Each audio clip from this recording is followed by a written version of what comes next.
Hey beautiful people, Sarah Voronov here, sharing with you my RBM Breathwork Practitioner training experience. I'm at to session 25, and if you have been following along, I'm currently in a business launch at the moment for my Calm, Clear and Connected. It's going to lead to a program called Radiant You. And if you're in business, you just know that the process of it is so expanding and contracting. It brings up all your stuff. And I coming off last week, so I was feeling so good. I'm like, yeah, I've got all this stuff. I did this Finjan communication thing. I won this camera that I'm actually filming on. And I was at this high. I'm like, yeah, it doesn't matter. I'm going to be unattached to the results. It's just, I'm all good. And then it was like a switch. And I went into all this self-doubt, like, oh my gosh, I don't know what I'm doing. Maybe all my marketing is wrong. Am I even a good practitioner? Like, just completely all over the place. And I kept kind of like, oscillating between like feeling like I was really solid and good, and then to not feeling like I just don't know what I'm doing. And that kind of pattern went through the week, but it actually helped me come up with what I was going to share on my my first session, which is basically around resonance and dissonance and our book of truth. And basically we're either in resonance or dissonance with the world around you. And if we have a belief inside in us that feels like it's true, then we will resonate with the experience of other people saying what we feel like is true for us. I don't even know if that made sense. I'm also a bit tired. Anyway, so I've felt like I've been good, then I haven't been good. I also, noticed that I've had some like body memory stuff coming up around my own sexual abuse experiences when I was a kid. Just as my youngest son, he's about 3, and he was, like he's a kid. He's like kissing, like kissy, kissy, kissy, and that's fine. And I normally do that. But there was something about that. I think I had like some sort of fuzzy experience, memory sort of surfacing, and I was like, I don't know, this feels like it's not right. So I think that would have happened when I was younger with my perpetrator.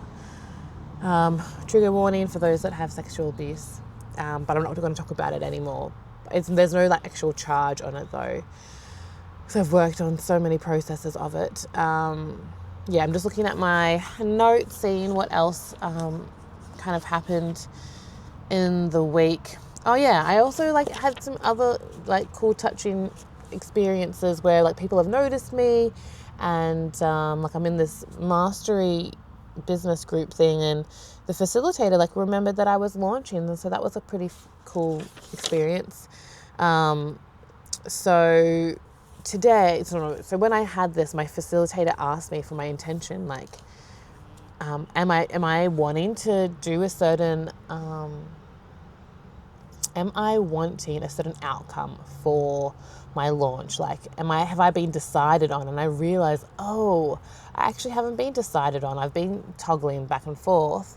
And so I was like, yes, I would like to have 4 people sign up for my Radiant You and 10 people sign up for my neurovascular reset. So it's like these points on the head which help to release overwhelm and help balance your body and your energy. So that's what I think I had my intention as, and like how I wanted it to feel. I think my intention I wrote was, I intend to feel capable, worthy, and believe in myself, that I am able to make money easily, doing what I want, and help support others at the same time. I intend to have 4 people for Radiant You, 10 people for the NV reset, and this allows me to feel at ease, move through life, capable, I can do this, powerful, all this sort of stuff. And what happened was, in my breathe at the start, I think I didn't even quite remember. It was just being with the body sensations. So I felt really grounded and clear and kind of strong inside.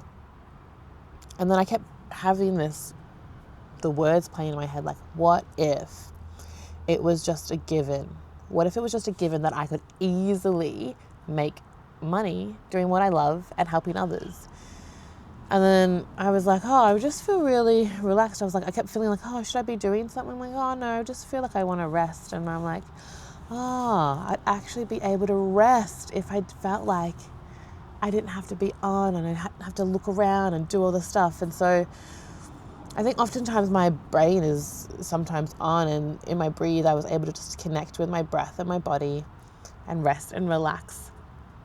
And then from that space, I moved into a side position, like almost like a fetal position, and it felt like I was in the birth canal. It felt like I was there, and I was feeling a lot of pressure, and I was like, oh my gosh, there's like all this pressure to like move forward, to have momentum. And it was like this split thing of, then I felt like my dad was there, and so I have a bigger story with my biological dad, but he was there and he was welcoming me and loving me, and but then I had that beautiful feeling, and then I was like crying because I was like, oh my gosh, he's actually there. He's actually always loved me. And then because I'm in an online breathwork training, like if someone's talking to the facilitator because they need some support, then you wait your turn and you go. And that brought up some material for me. So someone was talking, and I before that, I felt fine. They're talking, going through their own process. And then all of a sudden I felt like, no, I want to talk. I have to wait. And then I was feeling really a lot of heat inside. I was feeling angry. That person finishes. In my own process, I don't even know. Should I put my hand up? Should I not? I do end up putting my hand up.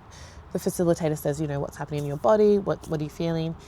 And I was like, I had to wait. I wanted to talk and I had to wait. And so I was like, it's getting me in touch with my needs are not met. My needs are not met. And I had to wait. I had to look after myself. And that was such a strange feeling because I think for my whole childhood, I've had to look after myself. Well, that was a true experience for me. And I got in touch with a lot of anger and sadness and crying. And then it was like, yes, I was like, I feel like I'm in the birth canal. There's a lot of pressure. And I was getting like quite kind of worked up. And then getting that reminder, that prompt that this is a body memory. Like, what if this was a body memory of a time where it felt like you were stuck and you felt like you couldn't move, and it was the only way to go forward was a lot of pressure, but knowing that it's a body memory and you get to make a new decision if you choose to.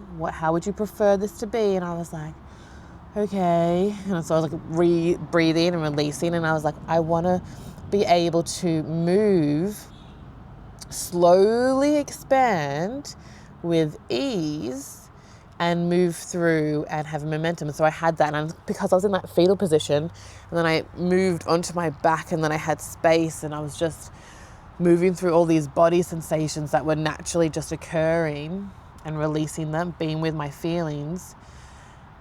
And it was such a big thing. I was like, realizing that up until that point, I felt like I've needed pressure to move forward. I've needed pressure to take action, where it's like, oh no, we can actually have this slow expansion and grow and have momentum.